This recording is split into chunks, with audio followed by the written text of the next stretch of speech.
როგორ მუშაობს ჩვენს ქვეყანაში სოციალური პროგრამები და რატომ აწყობს მთავრობას სოციალური შემწეობის მიღებთა რაოდენობის ზრდა? ამ ყველაფრის შესახებ ჩვენ სტუმართან ერთად ვისაუბრებთ. ეგნატე შამუგია, ეკონომისტი არის ჩვენი სტუმარი. ეგნატე, ძალიან დიდი მადლობა თქვენი დროისთვის. მადლობა თქვენ ინტერესისთვის და მოწვევისთვის. გამოკითხვიდანაც და ჩვენი სიუჟეტიდანაც ვნახეთ, რომ საზოგადოება სოციალური ფონის გაუმჯობესებას ვერ გრძნობს. ამას ემატება ის ოფიციალური მონაცემები, რომლის მიხედვითაც ასე ვთქვათ, სოციალური ფონი გაუარესებულია, სოციალურ შემწეობის რაოდენობა, მიმღებთა რაოდენობა 4% არის გაზრდილი. ეკონომიკური ზრდის პარალელურად ძალიან საინტერესო არის რატომ იზრდება ჩვენს ქვეყანაში და რატომ უარესდება სოციალური ფონი ჩვენს ქვეყანაში. გარკვეული ოქსიმორონი გვაქვს ერთ შეხედვით. მშვენიერი. რთულია შევაფასოთ მთავრობის მიერ დანიშნული სოციალური დახმარების მიხედვით ქვეყანაში არსებული სოციალური ფონი, მაგრამ მაღალი ეკონომიკური ზრდის პირობებში რაც ფაქტია და მოცემულობა და რომლის მიზეზებიც ვიცით რაც არის ამის ფონზე ლოგიკურია და მოსალოდნელია რომ ვიმეორებ კიდევ ერთხელ რომ მნიშვნელოვანია სწორად ტერმინების სწორად გამოვიყენოთ მთავრობის მიერ მიჩნეული სოციალურად დაუცველების რაოდენობის ზრდა რატო არის ლოგიკური შეიძლება როგორც ახსენეთ პარადოქსულად ჟღერდეს და მაყურებლისთვის უფრო გასაგები იყოს რაზეც ვსაუბრობ მაღალი ეკონომიკური ზრდა აძლევს მთავრობას მეტ ფისკალურ შესაძლებლობას როცა ეკონომიკა უფრო სწრაფად იზრდება ბიუჯეტში ანუ გადასახადების განაკვეთის უცვლელობის შემთხვევაში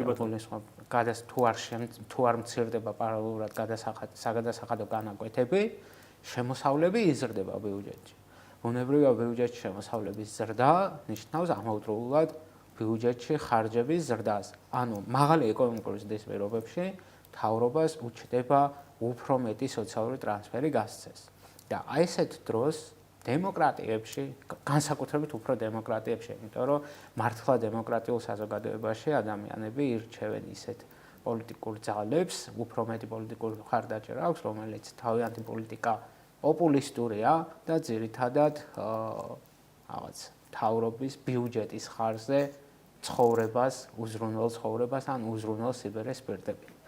მაგრამ როდესაც ნებისმიერ მთავრობას უჩნდება მეტი შესაძლებლობა, ნებისმიერი მთავრობის მიზანია სწორედ ბიუჯეტი წარმოადგენს იმ კონკრეტულ პერიოდში მმართველი პოლიტიკური ძალის ელექტორალური მიზნების განხორციელების დოკუმენტს და მისი ნებისმიერი პოლიტიკური ძალის და ნებისმიერი პოლიტიკოსის მიზანია მოიპოვოს რაც შეიძლება მეტი ელექტორალური მხარდაჭერა.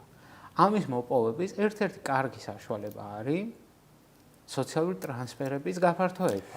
სოციალური დახმარების უფრო მეტი მიმღებთა რაოდენობა. ბუნებრივია, როდესაც მთავრობას მეტი რესურსი გაუჩნდა, მას ასევე შესაძლებლობა გაუჩნდა უფრო მეტ ადამიანზე გასცეს სოციალური დახმარება. იმიტომ რომ თავისთავად კიდევ ერთხელ რო გავიმეოროთ, ის ადამიანები მე არ მჯერა რომ თითქმის 1/3 ანუ 1/4 მაინც ამ ქვეყანაში საჭიროებს აი ესეთ ტიპის დახმარებას და ჩვენ შეგვიძლია ვთქვათ რომ ამ ქვეყნის 1/4 ისეთ სიღარიბეშია რომ ის სოციალური ტრანსფერი მისთვის უკიდურესად შველა ან სასიცოცხლოდ მნიშვნელოვანი რამ არის. აქ თავარია ერთი რამ თუ რა ტიპის სოციალური დახმარების სისტემა გვაქვს. ჩვენ გვაქვს სოციალური დახმარების სისტემა, სადაც თვითონ ადამიანი, არა ჩვენ, სხვები, არამედ თვითონ ეს ადამიანი ამბობს, რომ მიდის მთავრობასთან, ეუბნება, რომ მე სოციალურად დაუცველად მიმაჩნია თავი და ვთვლი, რომ ბიუჯეტიდან სოციალური ტრანსფერი მივიღოთ, თუ ვის აძლევს სოციალურ ტრანსფერს მეთოდოლოგიას განსაზღვრავს მთავრობა,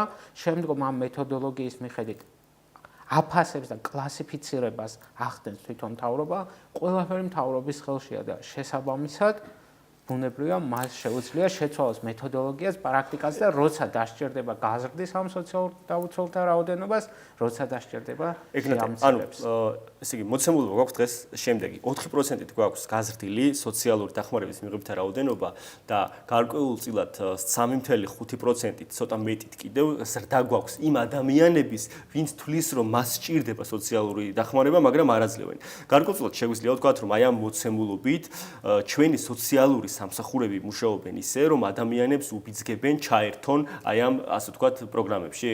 ამის ახსნებს ვცდილობ ზუსტად, რომ თავად ეს ჩვენი პროგრამა არის პროგრამა ისეთი, სადაც ადამიანებს აძლევთ სტიმულს იმის, რომ ნაცვლად დასაქმებისა, ანუ ნაცვლად სამსახურის ძიება, ესეც სტიმულს აჩვენებს. მე რაღაც მორალური პერსპექტივიდან საერთოდ არ ვსაუბრობ ამ საკითხზე. უბრალოდ ბუნებრივი ადამიანის მდგომარეობა, როდესაც მარტივად რო ვთქვათ, თუ ვინმე გადაწყვიტა, რომ ჩვენ დასვენებაში, ანუ გადაგვიხადოს ფული, ბუნებრივია ჩვენ ვამჯობინებთ დავისვენოთ და ისე მივიღოთ სარგებელი, შემოსავალი, ვიდრე ვიმუშაოთ და მუშაობით მივიღოთ სარგებელი. შესაბამისად, ერთის მხრივ თვითონ სისტემა, რა ტიპის სოციალური დაცვის სისტემაც გვაქვს, უბიძგებს ადამიანებს, რომ ჩაერთონ ამ პროგრამაში და მეორეს მხრივ მთავრობასაც მისი ელექტორალური მიზნებიდან პოლიტიკოსებსაც სტიმული აქვთ იმისა, რომ რაც შეიძლება მეტი ადამიანი ჩაერთონ ამ პროგრამაში. რაც შეეხება გამოკითხვა, რომ ახსენეთ, ზოგადად ნებისმიერ ადამიანს რო კითხო, ყველა იტყვის, რომ მე შემოსავლები არ მყოფნის, იმიტომ რომ ადამიანის მოთხოვნა და მოთხოვნილება განუზომელია, ერთი მოთხოვნილების დაკმაყოფილების შემდგომ მას ყოველთვის ახალი უჩნდება და ჩვენი შემოსავლები არასდროს არ იქნება ჩვენთვის საკმარისი და ეს ძალიან სუბიექტური ფაქტორია და არც არის გასაკვირი, რომ უფრო და ადამიანები თვლიან, რომ მათ შემოსავლები არ ყოფნით მათი მოთხოვნის დასაკმაყოფილებლად. ეგნატე, დასაქმება ახსენეთ და აუცილებლად მინდა კითხოთ ბოლოსკენ, ჩვენ ყველას გვახსოვს სახელმწიფო დასაქმების პროგრამა, რომელშიც ასევე სოციალურად დაუცველების ჩართვა მოხერხდა.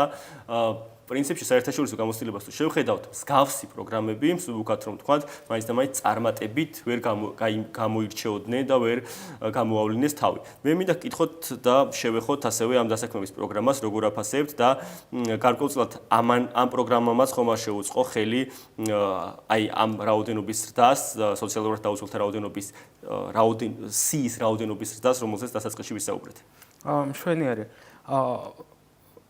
ესე ვიტყოდ, ეს იყო სოციალური დახმარების ახალი პროგრამის გაცემა. სინამდვილეში, თუ სადმე ამ ესეთი სამუშაო ძალა იყო საჭირო, თუ იქნებოდა საჭირო, ეს კერძო სექტორისგან იქნებოდა მოთხოვნა და კერძო სექტორში დასაქმებოდნენ ეს ადამიანები. მთავრობის მიერ შექმნილი სამუშაო ადგილი ნიშნავს, რომ სოციალური დახმარების რაღაც ახალი პროგრამაა და ახალი ფორმაა და ნიშნავს, რომ ეს სამუშაო ადგილი არ უნდა ყოფილიყო სხვა ფორმალური სამუშაო ადგილი. ხო, რა თქმა უნდა, ეს არის ერთ-ერთი ფორმა დამატებით ადამიანებისთვის, რომ მიეცათ სოციალური დახმარება.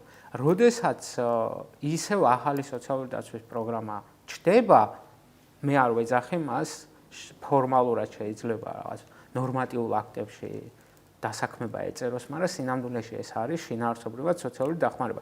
რაც უფრო ახალი სოციალური დახმარების პროგრამა ჩდება, მით მეტად უჩნდებათ ადამიანებს, რომ მით მეტი სტიმული არსებობს მასში ჩართვის და ბუნებრივია ამ ფონზე არ გამოვრიცხავ, რომ ეს ზრდა მნიშვნელოვანწილად განპირობებული იყოს და დადებითი წვლილი ჰქონდეს სწორედ ამ ახალი სოციალური დაცვის პროგრამას, რომელსაც ფორმალურად დასაქმების პროგრამა ქვია. ამის შედეგი იყოს მნიშვნელოვანწილად ზრდა. მე კიდევ ერთხელ მინდა ვთქვა, რომ მე ანუ უბრალოდ ჩვენი განვითარების დონიდან, ქვეყნის განვითარების დონიდან გამომდინარე, ჩვენ არ ვიქნებოდით იმ განვითარების დონეზე და არაერთი თუნდაც საერთაშორისო ორგანიზაციების კლასიფიკაციაში არ ვიქნებოდით იმ დონეზე, თუ კი ამ ქვეყნად იქნებოდა თითქმის 25%, ანუ 1/4 ადამიანების, რომლებიც ცხოვრობენ ესეთ უკიდურეს გაჭირვებაში, რომელსაც სჭირდებათ ის სოციალური დახმარება, მათთვის სასიცოცხლოდ მნიშვნელოვანია და არსებითია, რასაც ბიუჯეტიდან იღებენ. რთულია ამის დაჯერება ნამდვილად. ეგნატე, მადლობა. მით უმეტეს მაღალი ეკონომიკური ზრდის ფონზე. ეგნატე, მადლობა საინტერესო ანალიზისთვის. მაყურებელს შევახსენებ, ეგნატე შამუგია, ეკონომისტი იყო ჩვენთან ერთად და ვსაუბრობდით სიღარიბის ზრდაზე ქვეყანაში.